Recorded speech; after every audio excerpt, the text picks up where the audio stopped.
नवरात्रि का दूसरा दिन है और आज हम देवी दुर्गा के एक ऐसे स्वरूप की कहानी में उतरेंगे जो तप, त्याग और दृढ़ संकल्प की एक अविश्वसनीय मिसाल है।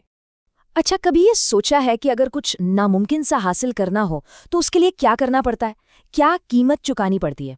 खैर, एक देवी के लिए इसका जवाब था 5000 साल की कठोर तपस्या। जी हाँ, आपने सही सुना, 5000 साल। तो आखिर कौन है ये देवी? चलिए जानते हैं। ये हैं माँ ब्रह्मचारिणी, जिन्हें हम तपस्या और भक्ति की देवी के रूप में जानते हैं। उनके नाम में ही देखिए उनकी पूरी कहानी छिपी है। ब्रह्मचारिणी ये दो संस्कृत शब्दों से बना है। ब्रह्म जिसका मतलब है तपस्या या पवित्र ज्ञान, और चारिणी मतलब आचरण करने वाली। तो कुल मिलाकर वो जो तपस्या के रास्ते पर चलती हैं। और उनका जो रूप है वो भी उनकी कहानी बताता है। वो एकदम सादी सफ़ेद साड़ी पहनती हैं, जो पवित्रता का प्रतीक है। नंगे पैर चलती हैं। ये उनकी सादगी और दुनिया से वैराग्य को दिखाता है। एक हाथ में आपको जपमाला दिखेगी ध्यान के लिए, तो दूसरे में कमंडलू जो आत्मनियंत्रण का प्रतीक है। और उनके सबसे कीमती गहने वो हैं रुद्राक्ष की माला। तो असल में माँ ब्रह्मचारिणी देवी पार्वती का ही वो रूप है जब वो अविवाहित थीं, एक तपस्विनी थीं, और वो एक बहुत ही बड़े एक अकेले मिशन पर निकली थी। और यहीं से शुरू होती है उनकी तपस्या की वो महान कहानी, एक ऐसी यात्रा जो पूरे 5000 साल तक चली।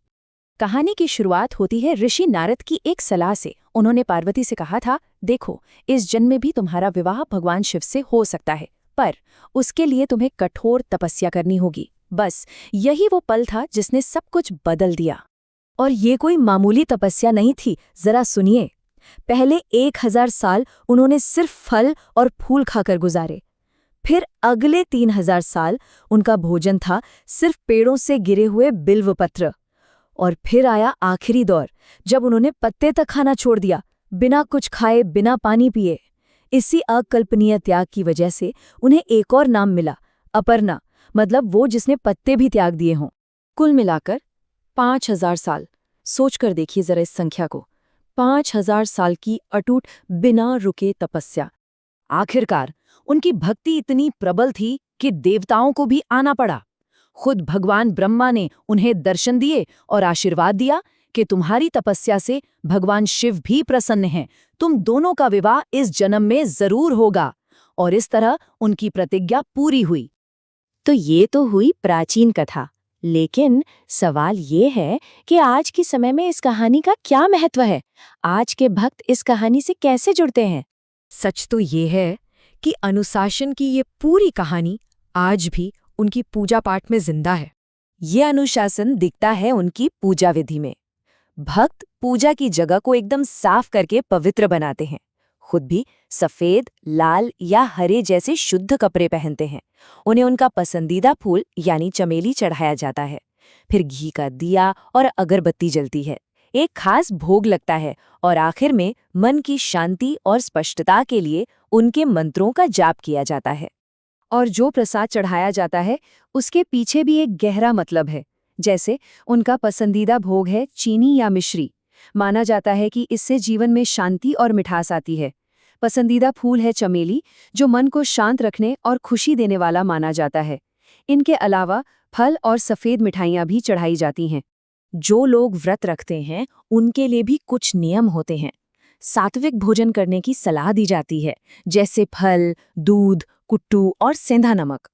और कुछ चीज़ों से दूर रहने को कहा जाता है ताकि शरीर और मन की पवित्रता बनी रहे, जैसे प्याज, लहसुन, अनाज, मांसाहारी भोजन और शराब। चलिए, अब जरा इस कहानी से मिलने वाले ज्ञान को समझते हैं। वो सबक जो आज की इस भागती दौड़ी दुनिया के लिए भी उतने ही जरूरी हैं। ऐसा माना जाता है कि माँ ब्रह्मचारिणी की पूजा से कई फायदे होते हैं। इससे मन शांत होता है और ध्यान लगाने की क्षमता बढ़ती है। इंसान में धैर्य और सेल्फ डिसिप्लिन आता है। कहते हैं कि ये डर, कंफ्यूजन और अहंकार को भी दूर करती है और जीवन की मुश्किलों से लड़ने की ताकत देती है। इससे इमोशनल बैलेंस और मन की शांति मिलती है। और सबसे बढ़कर साधक को ब्रह्म ज्ञान यानी परम ज्ञान की प्राप्ति भी हो सकती है। ज्योतिष के नजरिए से भी देखें तो उनका एक खास महत्व है। माना जाता है कि वो मंगल ग्रह को नियंत्रित करती हैं, जिन्हें सभी तरह के सौभाग्य का प्रदाता माना गया है। लेकिन उनकी कहानी का सबसे बड़ा संदेश आज के लिए ये है कि महिलाएं भी कितनी शक्तिशाली आध्यात्मिक साधक और मार्गदर्शक हो सकती हैं। वो पारंपरिक सोच और बंधनों को तोड़कर अपना रास्ता खुद बना सकती हैं। उनकी कहानी स्त्री शक्ति और दृढ़ निश्चय की एक जीती जागती मिसाल है। तो आखिर में एक सवाल हम सबके लिए है। आज की दुनिया में जहां हमें हर चीज तुरंत चाहिए, इंस्टेंट ग्रेटिफिकेशन का जमाना है, वहां 5000 साल लंबी एक प्रतिज्ञा हमें क्या सिखा सकती है? शायद यही कि जो लक्ष्य सबसे बड़े होते हैं, उन्हें हासिल करने के लिए धैर्य, दृढ़ संकल्प और अटूट लगन की जरूरत होती है।